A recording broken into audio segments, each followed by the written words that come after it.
Bonjour à tous. Donc je fais cette vidéo parce que récemment plusieurs personnes m'ont demandé comment je faisais mes exports de photos depuis Lightroom jusqu'à avoir une photo à la taille souhaitée avec signature et certaines options de post-traitement qui sont plutôt importantes à mon sens. Donc je vais commencer par Lightroom. Donc ici vous pouvez voir un certain ensemble de photos que j'ai prises. Donc imaginons que je veuille en exporter quelques-unes. Donc je sais pas, prenons par exemple 3 photos. Donc je sais pas, prenons celle-là, celle-là, celle-là, voilà. Donc je les exporte, pour ça je clique droit export, exporter. Voilà. Donc où est-ce que je mets ces photos? Mettons-les par exemple dans un dossier export Lightroom sur mon bureau. Je descends, donc elles sont en sRGB.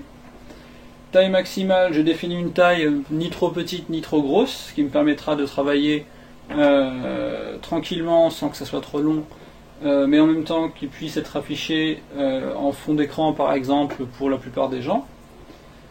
Voilà. C'est tout, je ne mets pas d'optimisation particulière sur Lightroom. Je laisserai ça à Photoshop plus tard.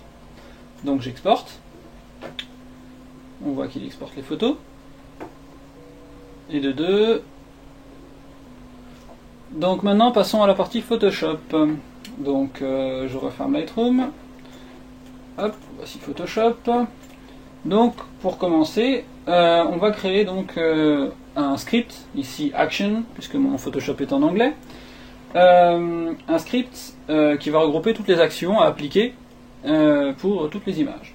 Donc je crée un script ici, je l'appelle test par exemple, voilà, test. J'ai mon super script de test ici qui est en enregistrement. Bien. Donc, d'abord j'arrête le script parce que je vais ouvrir une image. Voici une image de test, une des images que j'avais exportées avec Lightroom. Donc on peut voir que cette image a du bruit. Alors je ne sais pas si ça se voit très bien sur la vidéo, mais en tout cas il y a du bruit. Et donc l'idée, c'est bien évidemment de supprimer ce bruit lorsqu'on fait notre export. Je vais enlever le bruit de cette image. Donc je refais enregistrer, on commence l'enregistrement sur l'image en cours. Donc je vais dans Filtre, hop, Noise Ninja. Attention, donc Noise Ninja n'est disponible que sur Photoshop 32 bits. Noise Ninja, donc pour ceux qui ne connaissent pas, c'est un filtre qui permet d'enlever du bruit. Là, c'est un plugin pour Photoshop, autant qu'un logiciel à part. Moi, je l'utilise en tant que plugin, c'est plus pratique. Et il utilise un algorithme à base d'ondelettes qui est en gros connu comme étant le meilleur algorithme de suppression de bruit sur photo. Donc, j'ouvre Noise Ninja. Voilà. Donc, Noise Ninja, sa particularité, c'est de pouvoir profiler l'image pour en gros analyser comment elle est faite et trouver le bruit à l'intérieur pour pouvoir l'enlever. Donc, je fais profiler l'image et hop, on voit ici qu'il m'enlève le bruit sur la petite fenêtre d'aperçu. Donc très important, l'onglet Action. Dans l'onglet Action, on peut enregistrer le type de... Enfin, qu'est-ce que fait Noise Ninja quand on lui demande d'appliquer un filtre. Donc en l'occurrence ici, je lui dis de créer un profil à partir de l'image automatiquement lorsque je l'appelle. Voilà, ensuite je fais OK, il m'applique mon traitement et on voit ici Noise Ninja comme action à l'intérieur de mon script test. Maintenant que j'ai appliqué donc mon test, je vais pouvoir créer ma signature. Donc je pourrais très bien prendre mon outil de texte ici, écrire copyright machin bidule chouette. Bon, en l'occurrence, j'ai aussi un autre petit script que j'ai fait qui me permet d'appliquer ma signature. Donc pour ça, je sélectionne mon script, hop, qui s'appelle sign, je fais play, et il me déroule toutes les actions pour appliquer ma signature. La voici. Et on voit donc play action sign. Où le script test va appeler le script sign.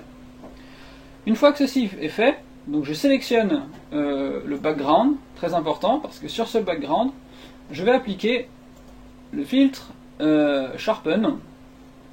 Mais d'abord, on va redimensionner l'image, très important, de le faire avant toute accentuation. L'accentuation, c'est la dernière chose qu'on fait sur l'image. C'est pour ça qu'on ne peut pas la processer. Comment dire, pour ça on ne peut pas en fait faire tous les traitements, puis ensuite faire une petite version, une moyenne version, une grande version de nos images, parce que sinon on n'aura pas la même accentuation. Le fait de faire une petite image va refusionner les pixels proches les uns des autres, et donc va enlever le phénomène d'accentuation. Donc l'accentuation doit être faite spécifiquement pour la taille de l'image finale que l'on va partager. Donc d'abord, je vais redimensionner mon image. Pour ça, je fais File,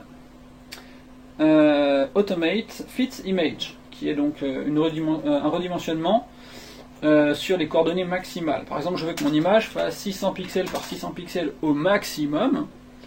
Donc ça me permet effectivement de gérer les images en portrait et les images en paysage d'un coup. Donc voilà, mon image fait là, ici, 600 pixels de haut et un peu moins en large, puisque c'est une image en portrait. Donc maintenant que c'est fait, je vais appeler alors je sais pas pourquoi, je vais recliquer sur mon background pour être sûr qu'il soit sélectionné, et je vais appeler Sharpen, Smart Sharpen. Voilà, donc Sharpen, on voit qu'il met une accentuation donc sur l'image, notamment sur les petits détails, il rajoute du micro-contraste en fait.